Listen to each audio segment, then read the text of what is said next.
Bonjour à tous, très heureux de vous retrouver depuis le Parlement européen, devant ce sapin de Noël qui marque la préparation des fêtes de Noël qui, j'espère, seront le plus heureux, le plus paisible possible malgré cette période difficile. Aujourd'hui, je voudrais vous parler d'un sujet qui occupe l'actualité. Le Conseil européen vient de s'ouvrir et il va devoir traiter d'une question difficile qui est au cœur d'un blocage actuellement sur le budget de l'Union européenne, la question de l'état de droit. L'état de droit, un concept qui ne nous est pas très familier dans la culture juridique française. L'état de droit suppose un travail de définition qui me paraît essentiel pour dépasser les incompréhensions actuelles. L'état de droit, me semble-t-il, c'est le fait que nos démocraties en Europe puissent garantir aux citoyens la possibilité de décider librement de leur destin. Cela suppose que soient organisées des élections libres et transparentes. Cela suppose aussi un pluralisme politique, une pluralité de partis politiques. Cela suppose un pluralisme médiatique, une diversité dans les sensibilités présentées par les médias. Cela suppose quelques conditions comme la liberté de l'enseignement, qui est une liberté fondamentale pour offrir à chacun la possibilité de former son propre jugement, le fait que l'État n'ait pas la main sur la totalité du système éducatif. Au fond, on le voit bien, l'État de droit, c'est tout ce qui permet que des citoyens puissent décider de changer de dirigeant s'ils le décident ainsi, puissent décider de changer d'orientation politique si tel est leur choix. Tout cela, évidemment, est crucial parce que l'Europe, et je l'ai déjà dit, je l'ai rappelé à plusieurs reprises, l'Europe n'est pas seulement une organisation d'États qui s'associeraient pour calculer leurs intérêts. L'Europe n'est pas seulement un grand marché neutre et anonyme. L'Europe, c'est une civilisation. Et cette civilisation a porté au monde l'idée même de la démocratie, l'idée de la liberté de conscience. Elle doit protéger cette idée en garantissant que tous les pays membres de l'Union européenne soient d'authentiques démocraties qui s'inquiètent de leur santé démocratique et qui cherchent à toujours améliorer la liberté confiée aux citoyens de leur pays. Le problème, c'est que cette question de l'état de droit est aujourd'hui instrumentalisée, je le vois tous les jours au Parlement européen, pour mener un procès politique contre certains États de l'Union européenne, en particulier certains États d'Europe de l'Est comme la Pologne ou la Hongrie.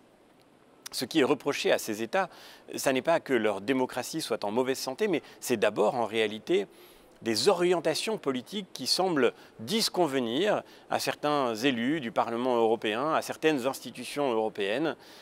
Et au fond, on le voit bien, on reproche d'abord à la Pologne, à la Hongrie, leur politique migratoire. D'une part, le début de cette crise a été lorsqu'en 2015, Viktor Orban, le Premier ministre hongrois, a décidé de ne pas suivre la politique européenne d'accueil inconditionnel des migrants. On leur reproche aussi leur politique sociale, leur politique familiale, jugée trop conservatrice. Et cela n'a pourtant rien à voir avec l'état de droit. Les Polonais, les Hongrois ont parfaitement le droit de choisir des représentants qui les conduisent dans cette voie si tel est le choix qu'ils font. Il me semble que nous devons poser à ces pays, comme à tous les pays de l'Union européenne, la question de savoir justement quelle est la réalité du pluralisme politique et la santé démocratique qui anime leur débat public. Mais cela ne devrait pas être dirigé seulement contre certains pays. Comment se fait-il que quand on parle d'état de droit, on n'évoque jamais la situation de Malte, où une journaliste a été assassinée pour avoir enquêté sur la corruption qui frappait le Premier ministre et son entourage?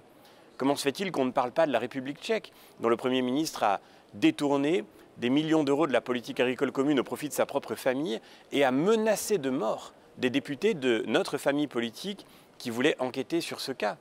Comment se fait-il que ce procès soit instruit à sens unique et que, au nom de l'état de droit, on ne s'inquiète pas non plus des dérives très réelles qui pourraient menacer aussi la France? J'ai eu l'occasion de m'exprimer sur ce sujet tout récemment encore, à propos des textes récents sur la sécurité ou des textes prochains sur la question de l'enseignement, de la liberté d'enseignement. Il y a là des sujets qui sont cruciaux. Et la santé médiatique, la pluralité, le pluralisme médiatique pourrait aussi nous inquiéter. Dans notre pays, nous pourrions regarder avec exigence la manière dont fonctionnent nos institutions. L'indépendance de la justice est une question qui devrait pouvoir être posée aussi à un pays comme la France. Je ne dis pas qu'il n'y ait pas de sujet, qu'il n'y ait pas de questions à poser à la Pologne ou à la Hongrie, mais ces questions, elles doivent être posées de manière neutre, objective et sur la base de ces principes simples et fondamentaux qui concernent la vie démocratique, la santé démocratique de leur pays, de nos pays, d'une manière générale. Aujourd'hui, il est très grave que derrière cette question de l'état de droit, on mette de supposées valeurs de l'Union européenne qui voudraient qu'il faille toujours aller dans la même direction et qu'on ne reproche qu'à certains États membres les orientations politiques qu'ils prennent. au nom de l'état de droit, on commet alors d'incroyables atteintes à l'état de droit, comme lorsque le Parlement européen, il y a quelques jours encore, s'est prononcé sur la politique familiale de la Pologne, ce qu'il n'avait évidemment aucun droit de faire, parce que ça ne fait pas partie des compétences de l'Union européenne et que nous n'avons pas à imposer à une démocratie l'orientation qu'elle doit prendre. Ce qui se joue dans ce débat, c'est toute l'idée de l'Union européenne. Je crois pour ma part à une Union européenne qui soit une alliance de démocratie, qui choisisse de travailler ensemble pour se renforcer dans la mondialisation. Je ne crois pas à une Union européenne qui nous priverait de nos libertés en venant se prononcer sur des compétences qu'elle n'a pas pour empêcher nos démocraties de faire des choix qui soient libres.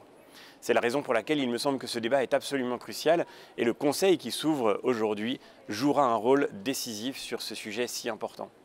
Je ne manquerai pas évidemment de revenir vers vous sur cette question, comme sur tous les autres sujets qui nous attendent dans ce mois de décembre décisif.